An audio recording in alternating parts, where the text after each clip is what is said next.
I began to reflect on the many blessings of my life, the wonderful people that I get to spend my time with, the wonderful opportunities that I'm given, the place that I live, the beautiful nature that surrounds me, the laughing and having fun, all the good things in life, and everything that makes me so happy, the people that I get to spend countless hours with and just laugh.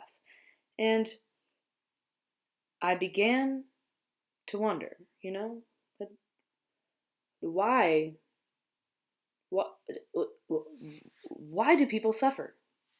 And what even is suffering? What is suffering? And how are people suffering? Why is there evil in the world? Well, what even is evil? Well, evil is not a thing. Evil is the privation of the good, and suffering is the pain that people endure on earth. And it is not a result of our actions. One of the most prevalent forms of suffering today is slavery. Slavery is not good. And here's why. According to a study from the Washington Post from 2017, 40 million people are currently living in bondage. And there are many different forms of slavery, including field and farm labor, sex trafficking, sweatshop working, child soldiers. And I wanted to become more familiar with the subject. How are slaves suffering? How are these people suffering? Well, one might ask that question. Well, the typical day for a child working in a cocoa plantation entails long, hard hours of working for little to no payment. Throughout the workday, these laborers are beat by their masters.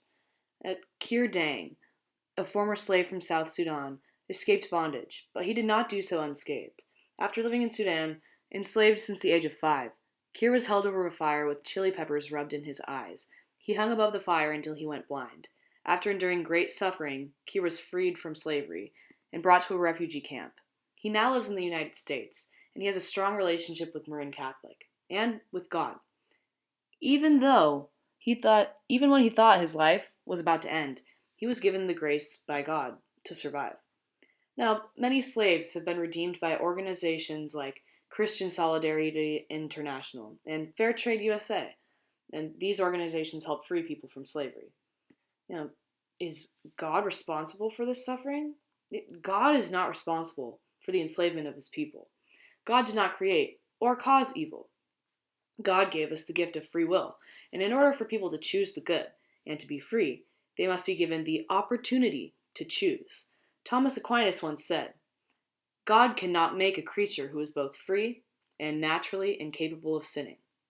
Now, does God even care? Does he care about the suffering of his people? God does care about the suffering of his people. Jesus died on the cross for our sins.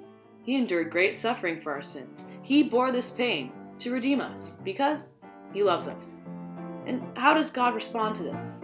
God responds in prayer, and at the end, he responds in heaven. That, earth has no sorrow that heaven can't heal. And that is how God redeems us.